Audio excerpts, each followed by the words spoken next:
한 사람의 인생을 결정짓는 가장 중요한 요소는 그가 가지고 있는 가치관입니다.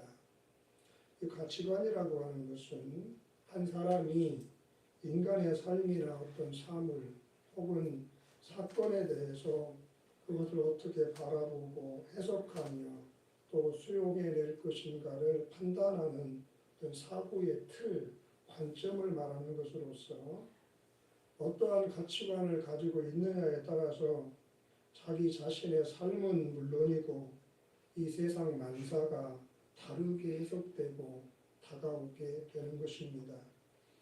제가 지금 쓰고 있는 이 안경이 투명한 렌즈이기 때문에 우리 성도님들 한 분 한 분의 형상이 본래의 그 모습 그대로 보여지는 것이지, 만일 제가 쓰고 있는 이 안경에 검정색 도료가 살포되어 있다면 여러분들의 모습 또한 제 눈에는 검정색으로 밖에는 보이지가 않게 되는 것이에요. 파란색이라면 파란색으로 보일 것이고 노란색이 발라져 있다면 노란색으로 보일 수밖에 없는 것이지요. 그렇기 때문에 우리가 어떤 가치관을 가지고 인생을 살아가느냐라고 하는 이 문제는 어쩌면 우리의 삶 그 자체보다도 더 중요한 주제가 될 수도 있는 것입니다. 왜냐? 사람은 하나님께서 창조하신 존재이며, 그리고 하나님은 그 각 사람의 살아온 삶에 대해서 마지막 날 심판을 행하시는 그런 하나님이시기 때문입니다. 히브리 9장 27절에 보니까 한 번 죽는 것은 사람에게 정해진 것이고 그 후에는 심판이 있으리라 말씀을 하고 계세요. 또 로마서 2장 6절 이하를 보시면 하나님께서 각 사람에게 그 행한 대로 보응하시되 참고 선을 행하여 영광과 존귀와 썩지 아니하므를 구하는 자에게는 영생으로 하시고, 오직 당을 지어 진리를 따르지 아니하고 불의를 따르는 자에게는 진노와 분노로 하시리라. 악을 행하는 각 사람에게 그 영의 환난과 곤고가 있으리니 온전 유대인에게요 그리고 헬라인에게며, 선을 행하는 사람에게는 영광과 존귀와 영광이 있으리니 온전은 유대인에게요 그리고 헬라인에게라. 이는 하나님께서 외모로 사람을 취하지 아니하심이니라. 아멘. 우리 한평생 삶에는 반드시 하나님의 공의로운 심판이 따르게 되는데, 모든 삶은 근본적으로 가치관의 영향, 그 가치관의 지배를 벗어날 수가 없는 것입니다. 우리가 가지고 있는 가치관의 열매, 그것이 바로 우리의 삶인 것입니다. 동시에 우리의 삶은 우리가 가지고 있는 가치관을 그대로 반영하고 있는 것이에요. 그러므로 마지막 날 우리가 살아온 삶에 대하여 심판하시는 하나님 앞에 영광의 주인공, 칭찬받고 상급받는 주인공이 되려면 그럴 만한 삶을 살아야 하는데, 그와 같은 삶을 살아가게 하는 근본이 뭐냐? 가치관이라 그 말이에요. 사람은 가치관 이상의 삶을 살아낼 수가 없어요. 자기의 가치관만큼 살아가고 가치관대로 살 것이며 그 삶에 따른 심판을 하나님께로부터 받게 되는 것입니다.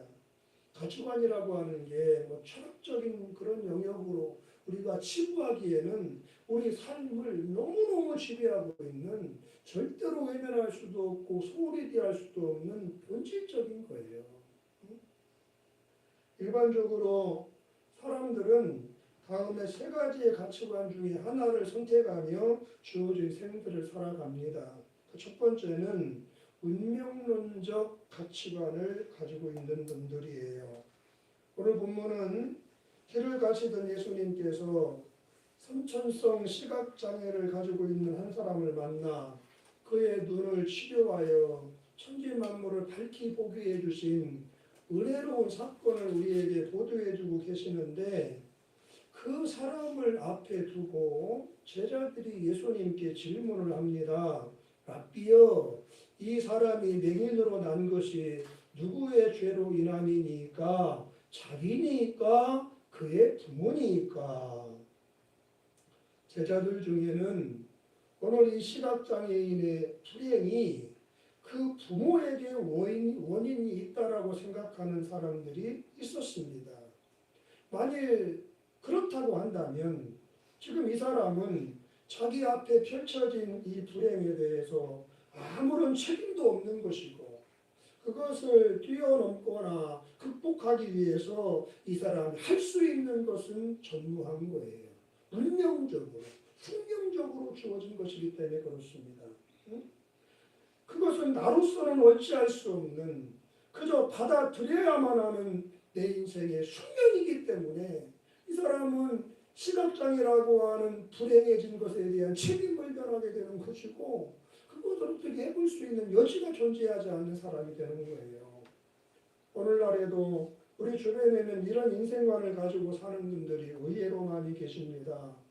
하루가 멀다 하고 가정폭력에 시달리면서도 그저 내 팔자려니 하면서 숙명처럼 받아들이는 분들이 있는가 하면 반복되는 사건, 사고와 온갖 질병들로 인해서 모진 고통과 고난을 겪고 있으면서도 그것이 나의 운명인 걸 뭐 그러면서 하염없이 속절없이 눈물을 흘리며 견뎌내고만 있는 분들 의외로 많이 계십니다. 그런 분들의 공통점이 있지요. 주변 사람들로부터 저 사람 참 착하다라고 하는 칭찬을 듣는다는 것이 하나이고 다른 하나는 한없이 게으르고 우유부단하게 인생을 살아간다는 것이 또 하나의 공통점입니다. 그도 그럴 것이 인생의 모든 시련과 그로 인한 고통을 나로서는 어찌할 수 없는 숙명처럼 운명으로 받아들이니 그저 수용하며 사는 것 외에는 달리 할 수 있는 것이 없기 때문에 그렇습니다. 어떤 고난을 만나도 그것 때문에 아무리 고통스럽고 서럽고 눈물이 나고 억울해도 내 인생의 운명이라고 생각하기 때문에 그냥 찔러도 인성은 아직 부리지 않는 착한 사람으로 살고 한없이 현실에 안주하며 게을러지고 결단할 줄 모르고 우유부단한 인생을 그들은 살아가게 되는 것입니다. 그 결과 착한데 무능하고 너그러운데 힘겹고 늘 여유롭고 한가한 듯 보이는데 그 삶에는 언제나 고달픔이 있고 외로움이 떠나지 않는 불행한 인생의 주인공으로 그들은 주어진 생을 살아가게 되는 것입니다. 성도님들, 하나님은 저와 여러분들이 착하고 충성된 종이 되기를 원하시는 줄 믿습니다. 마태복음 24장 45절을 보면 충성되고 지혜 있는 종이 되어 주인에게 그 집사람들을 맡아 때를 따라 양식을 나눠줄 자가 누구냐? 우리가 착하고 충성된 종으로 살기를 원하신다 그 말이에요. 주인이 올 때에 그 종이 이렇게 하는 것을 보면 즉 우리가 착하고 충성된 종으로 주어진 생을 살아내면 그 종, 주님이 오시는 날 복이 있을 것이다. 할렐루야. 네. 여러분들 우리 주님은 저나 여러분들이 충성되기를 원하십니다. 그리고 지혜로운 자가 되기를 또한 원하십니다. 충성 앤드 지혜이지 충성과 지혜가 아니라 그 말이에요. 사랑하는 내 백성아 착하고 상냥한 종이 되거라. 그리고 할 수만 있다면 지혜롭고 주어진 삶을 적극적으로 살아가는 종도 되었으면 좋겠다. 그게 아니라 그 말이에요. 사랑하는 내 아들아, 사랑하는 내 딸아, 반드시 착하고 상냥한 종이 되어라. 그리고 동시에 또한 반드시 네가 할 수 있는 한 최선을 다해서 진취적이고 영리하게 행동하는 종이 되어라. 하나님 그렇게 말씀하고 계신 거예요. 둘 중에 하나를 선택하라는 게 아니고 둘 다를 소유한 둘 다 이 신앙의 이 덕목을 소유한 하나님의 백성으로 살 때 하나님 기뻐하시며 칭찬하시며 그에 합당한 복을 허락하여 주신다는 말씀입니다. 성도님들 잊지 마세요. 운명론적인 가치관을 가지고 생을 살아가는 사람들은 필연적으로 유약해지고 게을러질 수밖에 없습니다. 그리고 그와 같은 삶의 결과는 언제나 초라하고 비극적이고 불행하로 끝날 수밖에 없다는 것을 꼭 기억하시기를 바랍니다. 잠언 24장에 보니까 내가 게으른 자의 밭과 지혜 없는 자의 포도원을 지나며 본즉 가시덤불이 그 전부에 퍼졌으며 그 지면이 거친 풀로 덮였고 돌담이 무너져 있기로 내가 보고 생각이 깊었고 내가 보고 훈계를 받았노라. 네가 좀 더 자자 좀 더 졸자 손을 모으고 좀 더 누워있자 하니 네 빈궁이 강도같이 오며 네 곤핍이 군사같이 이르느니라. 내 인생에 다가오는 모든 풍파를 어쩔 수 없는 숙명으로 받아들이니 체념하게 되는 거예요. 이것이 내가 받을 복의 전부려니 하면서 현실에 타협하고 도전적인 삶을 못 사는 거예요. 한없이 유약해지고 무사안일해지고 해이해지고 게으러지고 아무리 누가 나를 힘들게 하고 아프게 해도 인상 한번 찌푸리지 않는 착한데 고난이 떠나지 않는 칭찬을 받는 사람인데 삶은 힘겹게 그지없는 발전적이지 못한 인생의 주인공이 된다는 거 꼭 기억하시고 삶을 운명처럼 받아들이지 않는 하나님의 백성들이 되시기를 축복해 드립니다. 두 번째로 사람들은 또 인과응보론적인 가치관을 가지고 주어진 생들을 살아갑니다. 제자들 중에는 오늘 이 소경의 문제가 다른 누군가 때문이 아니라 자기 자신에게 원인이 있을 것이라고 생각하는 제자들도 있었습니다. 랍비여, 이 사람이 맹인으로 난 것이 누구의 죄로 인함이니까? 자기니까? 그의 부모니까? 자기 때문에 맹인이 되어 불행하게 산다라고 생각하는 제자들도 있었다는 것이지요.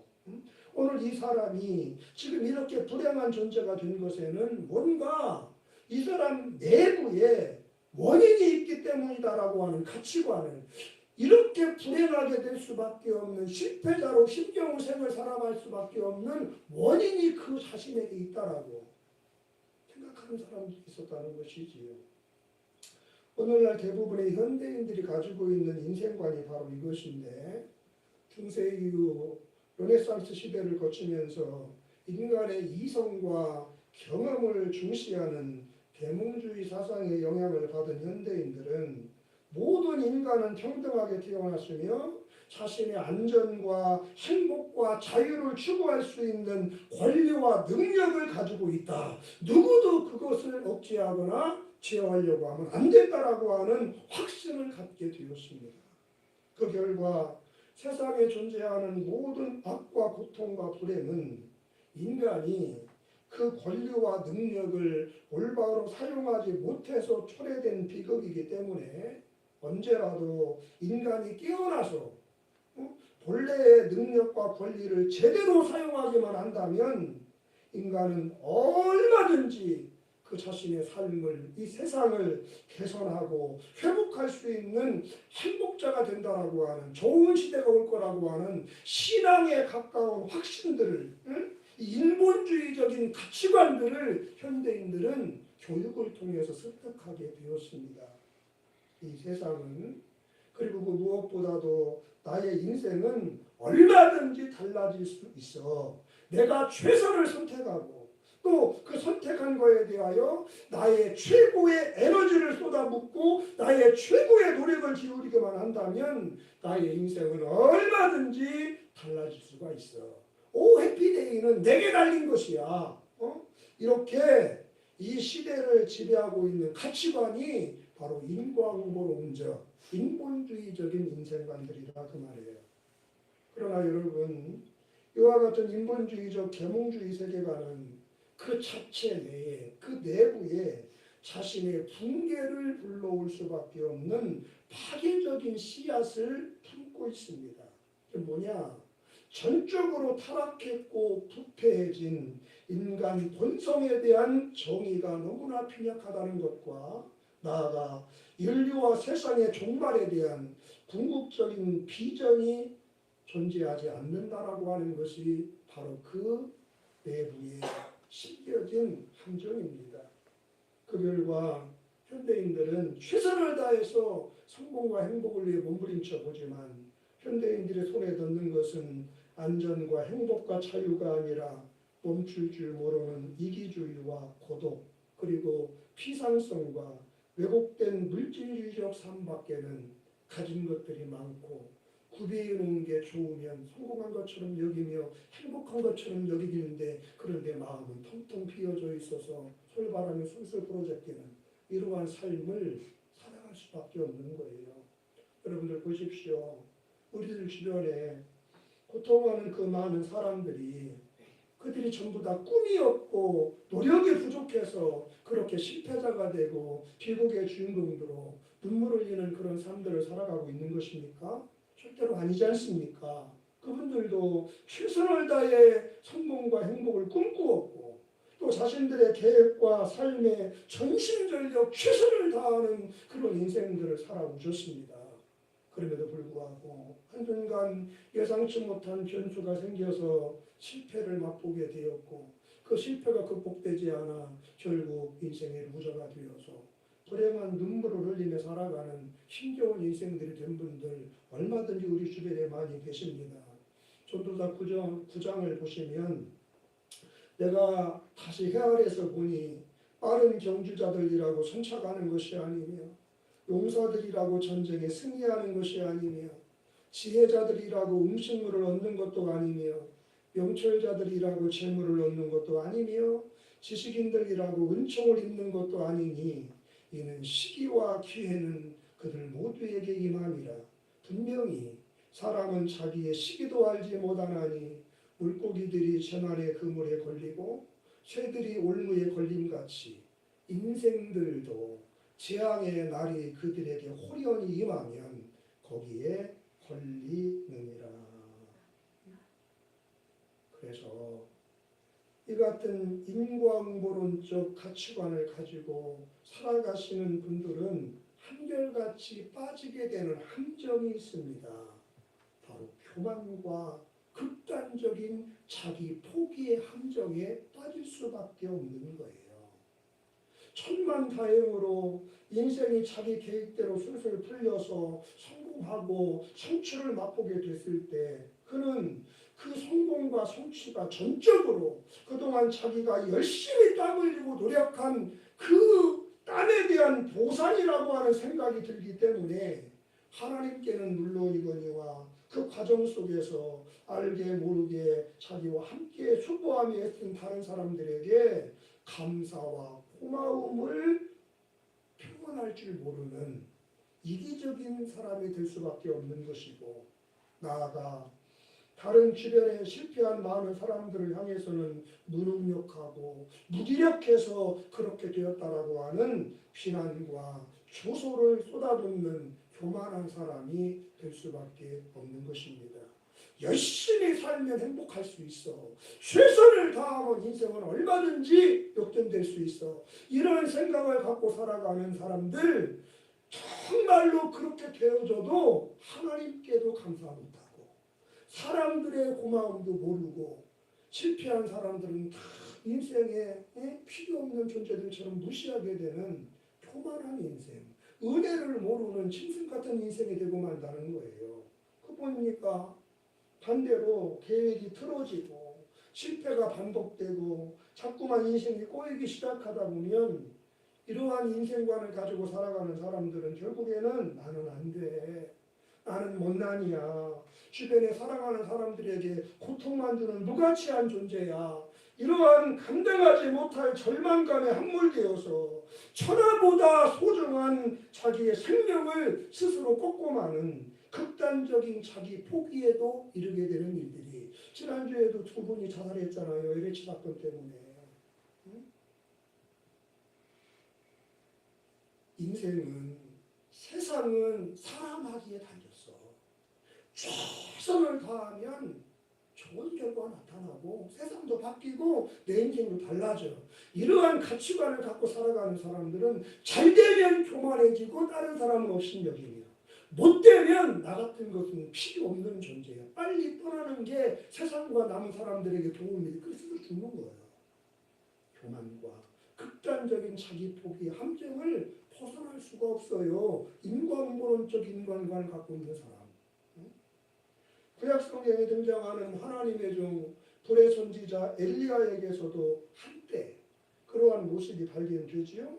온 나라가 왕으로부터 시작해서 민초에 이르기까지 전부 다 여호와 하나님을 버리고 가나안 사람들이 섬기던 바알과 아세라 신을 섬기게 되었을 때 엘리야는 자기 자신의 열심과 능력으로 상황을 역전시켜서 하나님께로 돌아오게 할 수 있다라고 하는 확신을 가지고 있었고 최선을 다해서 이 확신을 위하여 삶을 올인했던 사람입니다.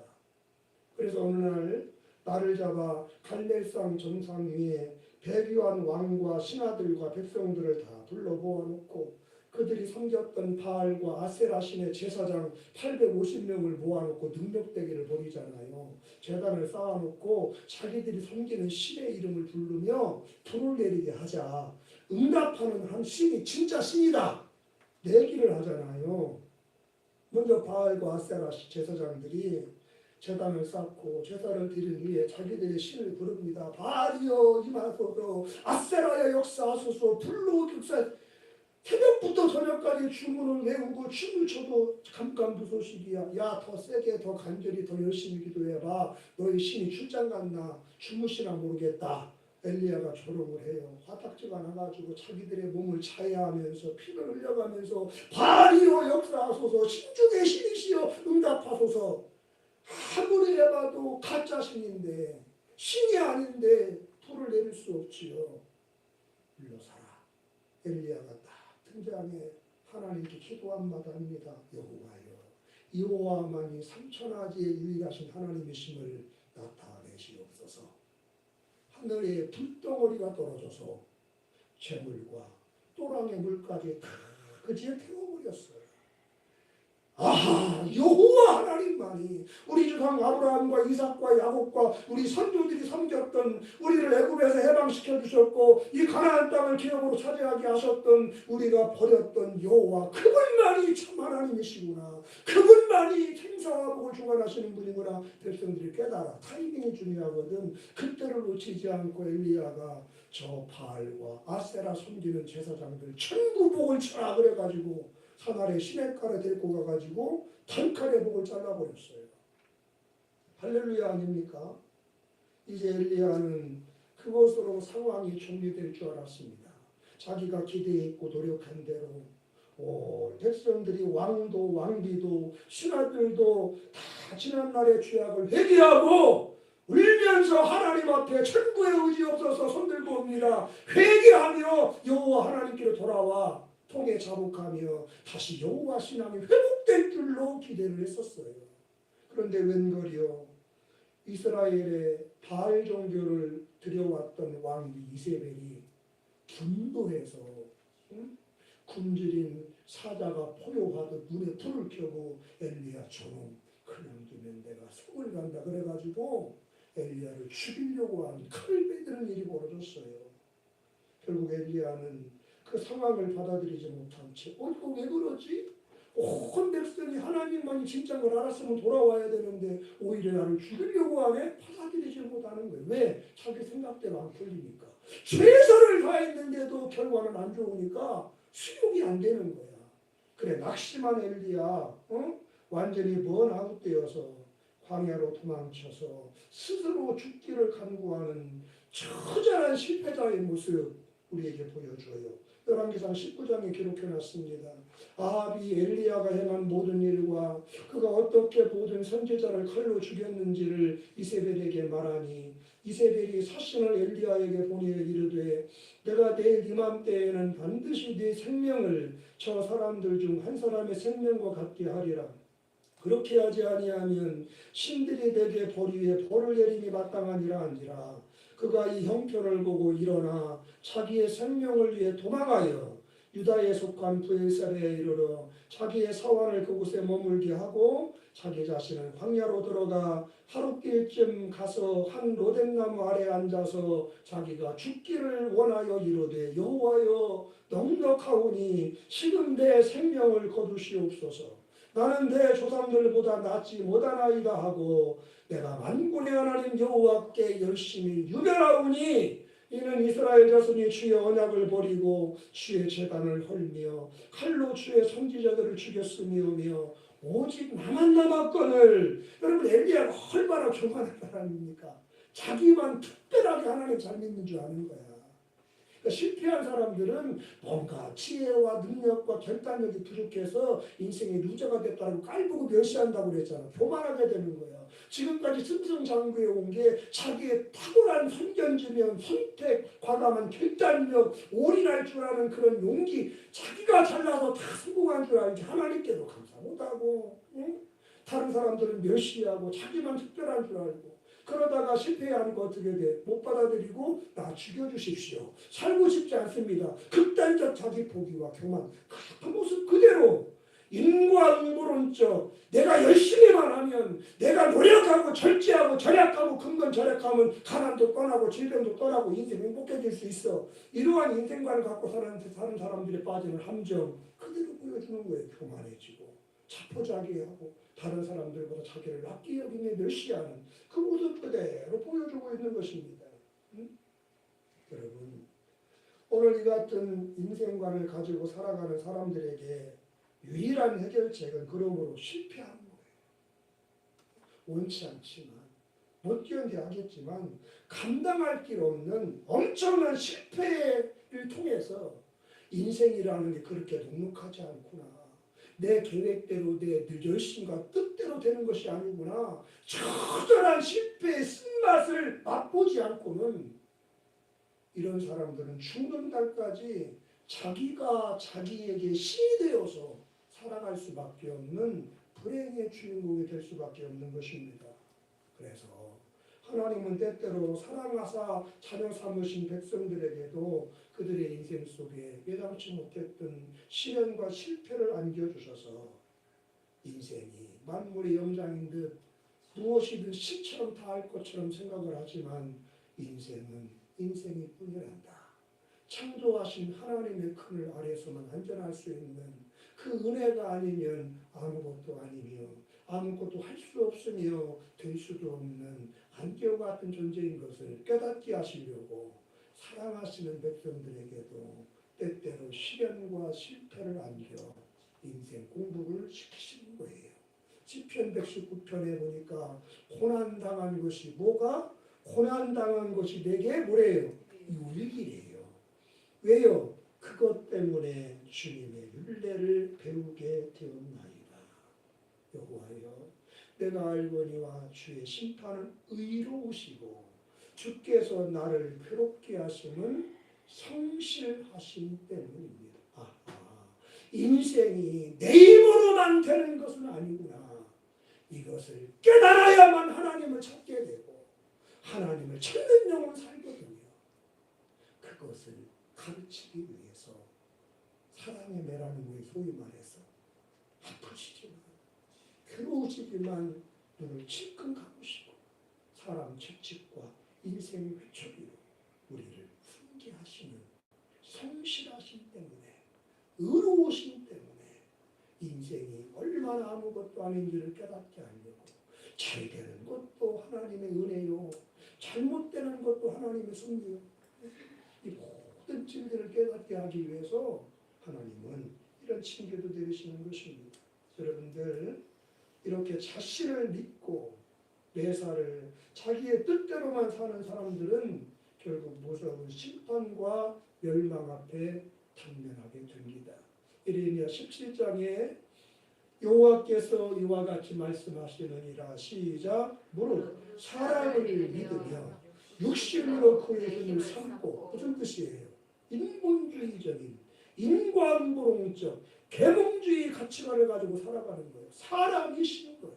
내 인생은 내게 달린 거예요. 세상은 사람이 자각하기만 하면 깨어나기만 하면 낙원으로 바뀔 수 있다라고 하는 그게 이렇게 설명되는 거. 사람을 믿으며 육신으로 그의 힘을 사람은 시작 마음이 여호와에게 떠난 그 사람은 저주를 받을 것이라. 그는 사막의 떨기나무 같아서 좋은 일이 오는 것을 보지 못하고 광야 간조한 곳 건건한 땅 사람이 살지 않는 땅에 살리라. 그러나 무릇 여호와를 의지하며 여호와를 의뢰하는 그 사람은 복을 받을 것이라. 그는 물가에 심어진 나무가 뿌리를 강변에 뻗치고 더위가 올지라도 두려워하지 아니하며 그 입이 청청하며 가무는 해에도 걱정이 없고 결실이 그치지 아니함 같으니라. 우리 주변에 그리고 저의 주변에도 자기 힘으로 자기가 성공한 줄 알고 그러다 보니까 앞으로의 인생도 얼마든지 자기에게 따라서 좌우될 줄 믿고 살아가는 사람들, 그가 하나님께 사랑받는 그리스도인이라면 하나님이 어느 경점에 그를 찾아가시더라고요. 징계를 가지고 실패를 가지고 죽도록 고난을 겪게 하세요. 1년, 2년, 5년, 10년 아무리 해서도 회복이 안 되고 극복이 안 돼. 하나님 앞에 바짝 낮아져서 아버지 하나님이 아니면 안 되는 인생이었을 뿐입니다. 깨닫는 순간 숨통을 틔워주시고 그 깨달음의 크기에 따라서 회복의 사이즈도 높이도 달라지는 것을 목회를 하면서 인생 60년 살아오면서 보는 거예요. 여러분 현대인들은 다 인본주의에 물들어 있어요. 신앙 같아. 다 자기하기 따릅니다. 아니에요. 깨닫는 여러분 되시기를 바랍니다. 마지막으로 창조론적, 섭리론적 가치관이 있습니다. 부모의 죄 때문입니까? 아니면 자기 자신의 어떤 실수나 죄악 때문입니까? 라고 묻는 제자들에게 예수님이 말씀하세요. 아니다. 이 사람이나 그 부모에게 있는 원인이 있는 게 아니라 다만 이 사람에게서 하나님이 하시고자 하는 일이 있어.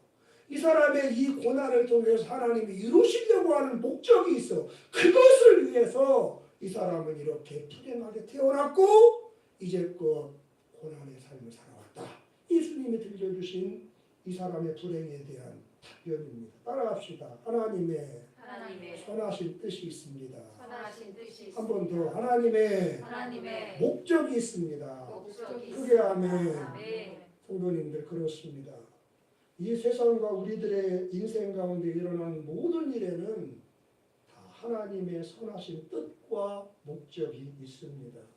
그것이 과연 무엇인지 당장은 알 길이 없고 또 지금 우리의 눈에는 이것이 과연 주님의 뜻이란 말인가 싶을 정도로 고통스럽고 도무지 이해가 되지 않는 상황일지라도 분명한 것은 하나님은 언제나 선하신 분이고 그분의 허락하심이 없이는 되어지는 일이 절대로 세상 천지에 존재하지 않는다는 사실입니다. 믿으시기를 축복합니다. 예수님이 마태복음 10장에서 말씀을 하세요. 참새 2마리가 한 아사리온에 팔리지 않느냐. 그러나 너희 아버지께서 허락하지 아니하시면 그 하나라도 땅에 떨어지지 아니하리라. 너희에게는 머리털까지 다 사신바 되었나니 두려워하지 말라. 너는 많은 참새보다 귀하니라. 동전 하나에 2마리나 사고 파는 천하고 아무것도 아닌 참새가 잠깐 나뭇가지에나 땅 아래나 먹이 활동을 위해서 쉬고 위에서 내려앉는 것도 하나님이 허락하셔야 된다는 거예요. 하나님의 뜻이 있다는 거예요. 그렇다고 한다면 머리털까지 다 세실 정도로 너희를 아끼시고 사랑하시고 당신의 형상대로 너희를 만드신 하나님이 너희들의 인생에 되어지는 모든 일들에 무관심하시겠느냐. 이해되십니까? 인생들에게 특별히 그리스도인 된 성도들에게 존재하는 모든 인생의 에피소드들은 하나님의 선한 목적이 있는 거예요. 하나님께는 영광이요 우리에게는 복이며 세상에게는 소망이 되는 아름다운 계획이 있기 때문에 그것을 이루기 위해서 잠시 잠깐 이렇게 시각장애인으로 태어나는 것도 이 사람 치료받아서 예수가 메시아인이 드러나게 되거든요. 하나님이 치유자이시며 살아계신 분인 게 나타나게 되거든요. 이런 식으로 잠시 잠깐에는 왜 이런 고난을 내 삶 속에 내가 열심히 신앙생활을 해왔는데 누구의 눈에 피 흘린 적 없는데 내 인생에 이런 일이 겹칠까 이해가 안 되고 이렇게 고통스러운데에도 하나님의 뜻이 있을까 싶을지라도 있다는 거예요. 왜? 하나님은 살아계시고 그분은 선하신 분이고 그분의 통치 안에 벗어날 우주의 공간은 없으니까. 아멘이십니까? 우리 성도님들 그러므로 꼭 기억하시기 바랍니다. 하나님은 살아계시고 이 세상은 하나님이 창조하고 다스리시는 정원입니다. 그리고 저와 여러분들은 그 동산에 부름받아 살아가는 하나님의 자녀들인 줄로 믿습니다. 비록 지금은 온갖 불의와 죄악이 판을 치고 있지만 그래서 그 가운데 선하고 의로운 사람들이 고통과 시련을 겪을 때도 종종 있지만 그러나 때가 되면 하나님은 반드시 죄악으로 어그러진 이 세상을 바로 잡으실 것입니다. 그리하여 물이 바다를 덮음같이 공의와 정의가 온 세상에 충만하게 될 것이며 오직 여호와 하나님만이 참되고 유일하신 왕으로서 영광을 받으시는 날이 반드시 오게 될 것이고 그의 자녀로 부름받은 그리스도인들 저와 여러분들은 그분이 다스리시는 새하늘 새 땅에서 함께 왕노릇하는 새 시대가 우리 앞에 열리며 다가오게 될 것을 믿게 되시기를 주님의 이름으로 축복해 드립니다. 이사야 11장 6절 이하를 같이 읽겠어요. 그때에 이리가 어린 양과 함께 살며 표범이 어린 염소와 함께 누우며 송아지와 어린 사자와 살찐 짐승이 함께 있어 어린 아기에게 끌리며 암소와 곰이 함께 먹으며 그것들의 새끼가 함께 엎드리며 사자가 소처럼 풀을 먹을 것이며 젖 먹는 아기가 독사의 구멍에서 장난하며 젖된 어린 아기가 독사의 굴에 손을 넣을 것이라. 내 거룩한 산 모든 곳에서 해됨도 없고 상함도 없을 것이니 이는 물이 바다를 덮음같이 여호와를 아는 지식이 세상에 충만할 것이니라. 그날에 이새의 뿌리에서 한 석시 나서 만민의 기치로 설 것이요 열방이 그에게로 돌아오리니 그가 거한 곳이 영화로우리라. 아멘. 잠시 잠깐은 왜 하나님이 아니 계신 것 같은 일들이 세상에 벌어지고 하나님이 공의로우신 분 같지 않은 불의한 자들이 악인들이 득세하고 착하고 선하고 의로운 사람들이 착취와 억압을 당하는 참 미얀마같이 군부가 독재를 위해서 수많은 사람을 죽이는 이런 일들이 벌어지는지 이해가 안 되고 용납이 안 되고 고개가 갸우뚱해지지만 하나님은 살아계시고 그분은 선하시며 택한 백성을 사랑하시며 창조하신 만물을 보시기에 좋게 하신 분이기 때문에 때가 되면 그때에는 반드시 모든 게 회복이 될 것이고 그날까지 그 하나님의 섭리가 있음을 믿고 인내하며 믿음의 길을 걸어온 사람 주님과 함께 왕노릇하게 되는 놀라운 영광의 날 회복의 날 기쁨의 날 반드시 다가오게 될 걸 믿고 소망 중에 인내하며 여러분 자신을 잘 갖고 나갈 수 있게 되시기를 주님의 이름으로 축복을 드립니다. 여러분들 요셉이라고 하는 인물 잘 아시지요? 야곱의 12아들 가운데 11번째로 태어났는데 그의 어머니가 라헬입니다.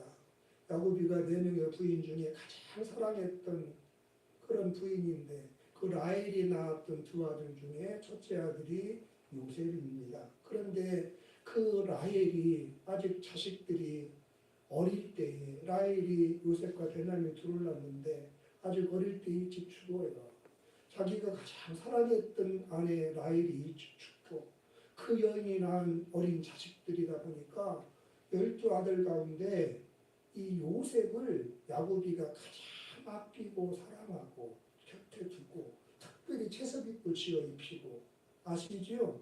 그러다 보니까 요셉은 좋은데 독차지하니까 그 형들이 시기 질투하는 거예요. 저놈 때문에. 아까 새벽에도 얘기했는데 누구 때문에 내가 미움받는 거 아니에요. 그런데 저놈 때문에 우리가 아버지의 사랑 못 받는다. 그랬던 거예요. 그래가지고 어떻게 벌어지죠? 시기 질투가 절제가 안 되니까 피부친 친동생을 노예로 팔아버리잖아요.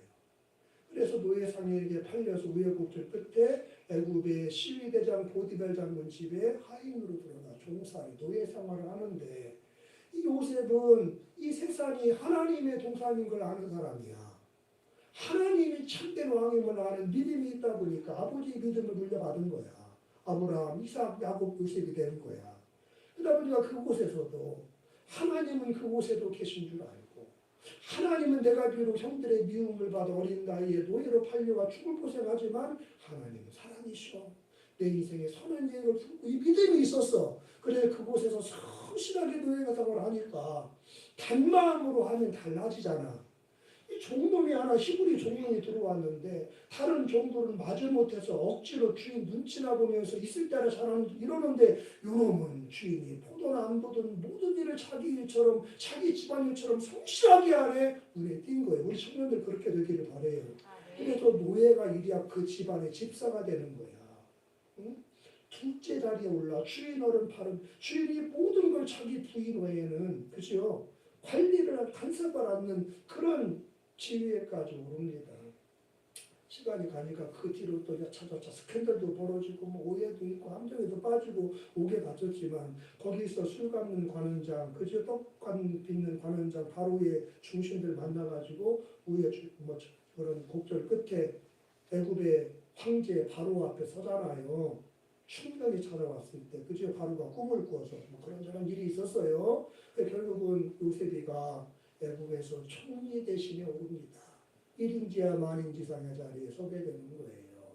그래서 그렇게 됐을 때 애굽과 가나안 땅에 큰 흉년이 들어 7년의 흉년 견디고 2년을 견뎠지만 앞으로 5년이나 더 나면 아직은 아무도 몰라. 요셉만 알지만 견디다가도 안 되니까 드디어 고향 땅에 있던 아버지 야곱과 자기 형들 그 가족들이 흉년이 들어서 죽을 수는 없으니까 산입에 그래도 식량이 있다는 소문을 듣고 총리로 있는 요셉이 애굽으로 식량 사러 오는 거지요.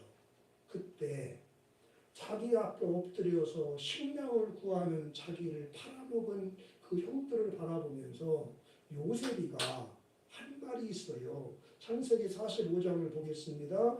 요셉이 형들에게 이르되 내게로 가까이 오소서. 그들이 가까이 가니 이르되 나는 당신들의 아우 요셉이니 당신들이 애굽의 판자라. 시작.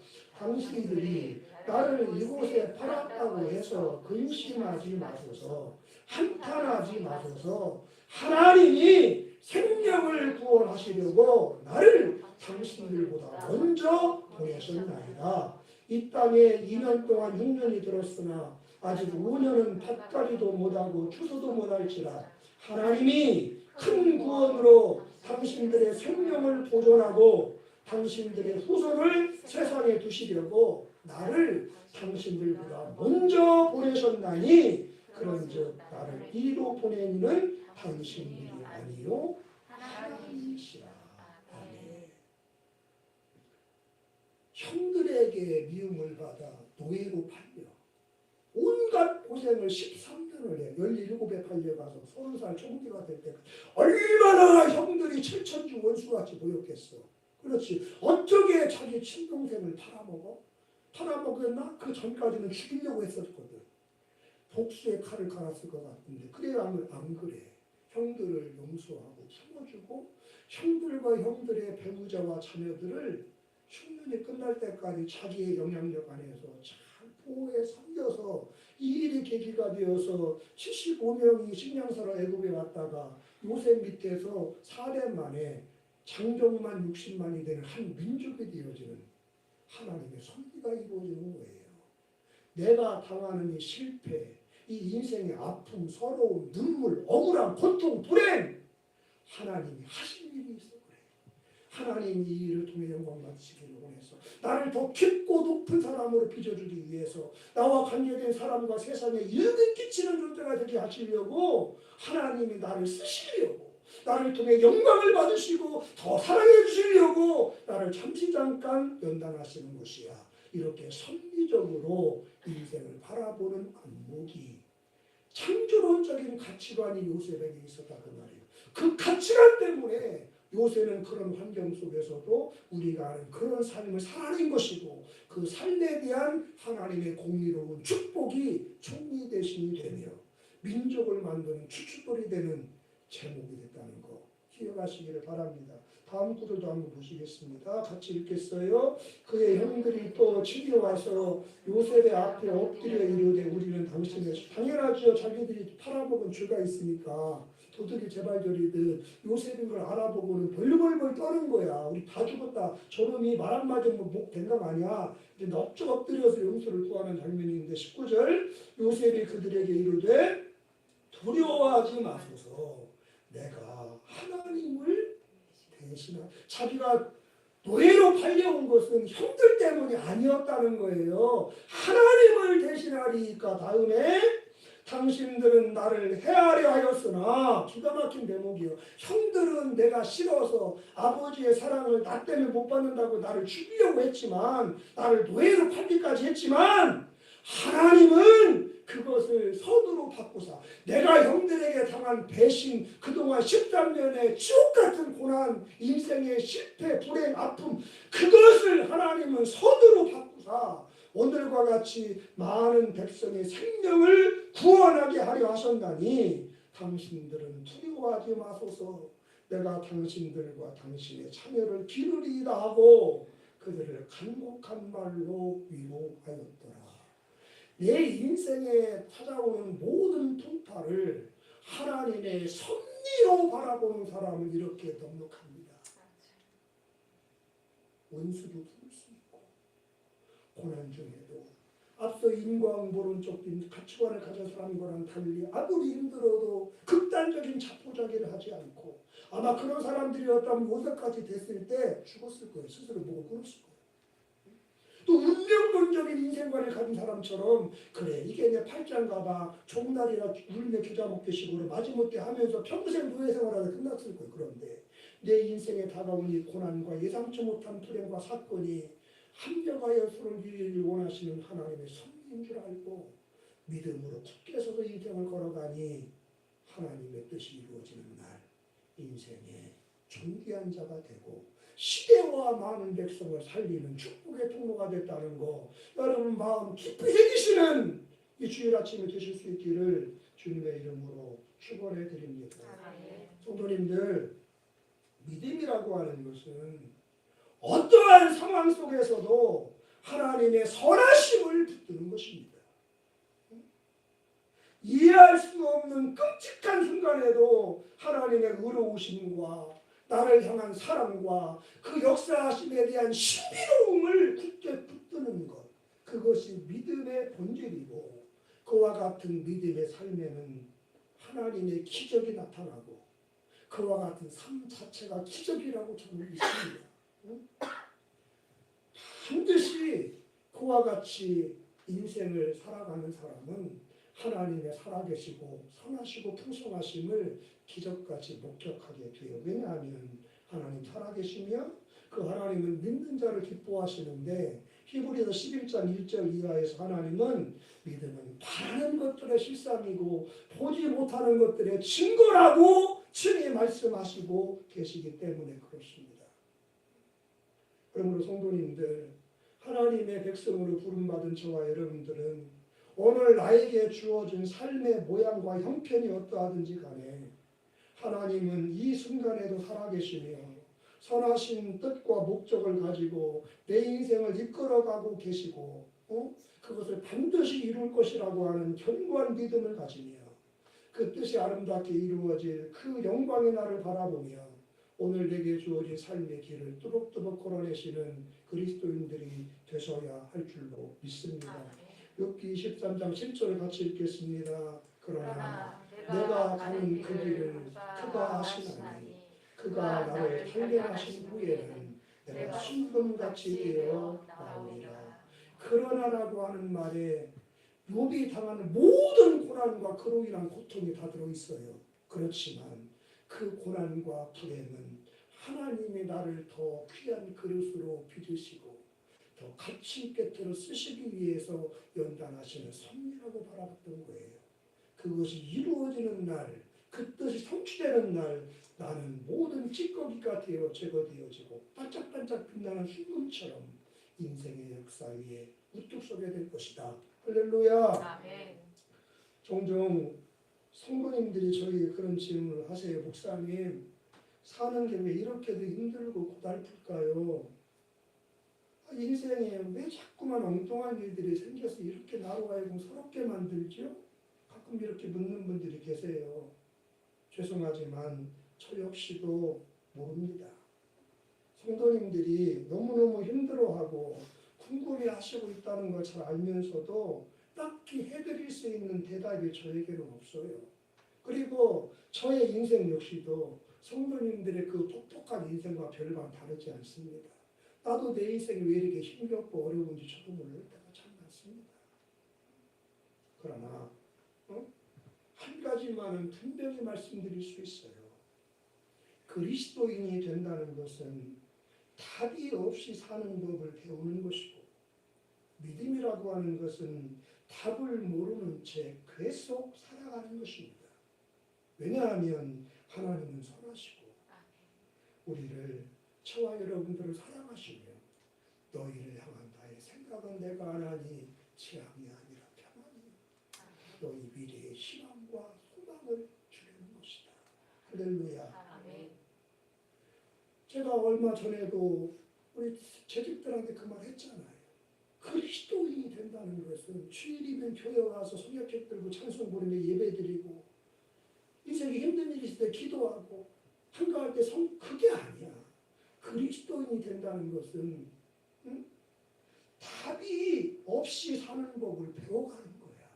왜 이런 고난이 다가왔는지, 왜 이 아픔이 빨리 사라지지 않는지, 해결되기도 전에 또 다른 시련이 왔는지 답을 모르겠어. 이유를 모르겠어.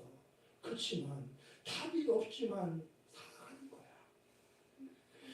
답을 갖고 있지 않지만 살아오던 믿음의 페이스를 그대로 유지하는 것이 그게 믿음이야. 왜? 하나님 살아계시니까. 그분은 나를 사랑하시니까. 내 인생을 향한 그분의 계획은 선하고 아름다우니까. 그날이 되면 이루어질 것을 나는 믿고 성경 약속하니까 그걸 바라보고 오늘 왜 이런 시련이 찾아왔는지 서럽지만 인생을 접을 수 없는 것이야. 하나님을 외면할 수 없는 것이에요. 로마서 8장 28절 같이 읽겠습니다. 우리가 알거니와 하나님을 사랑하는 자, 곧 그 뜻대로 부르심을 입은 자들에게는 모든 것이 합력하여 선을 이루느니라. 창조론적인 모든 일에는 선하신 하나님의 나를 더 온전케 하고 복되게 하여 영광받기를 하신 섭리가 있다는 믿음을 가지고 당장은 답이 보이지 않지만 걸어왔던 그 길 두룩두룩 잘 걸어가셔서 마침내 합력하여 서로 이루어진 인생으로 주님을 찬양하고 세상에 할 말이 있는 여러분의 삶이 되시기를 주의 이름으로 축원합니다. 기도하겠습니다. 아버지의 인생은 가치관에 따라 좌우됩니다. 운명론적인 인생관을 갖고 사는 사람들 되지 말게 하시옵소서. 인광불운적인 내가 뭐든 해낼 수 있을 것이라고 하는 삶들이 되지 않게 하시고 형통할 때나 그렇지 않을 때나 하나님의 선하신 목적이 나를 이끌고 계심을 확신하면서 그 견고한 믿음 위에 내 생을 세워가매 마침내 하나님을 사랑했던 자의 삶을 합력하여 선이 이루어지게 하신 하나님의 역사가 나를 통해 믿음 없고 악한 시대에 드러나게 하시고 입증되게 하셔서 하나님은 영광이시며 우리에게는 합당한 복과 상이 따르는 승리자의 길 걸어가게 하시옵소서. 예수 그리스도의 이름으로 간절히 비옵나이다. 아멘. 찬송 드리겠습니다.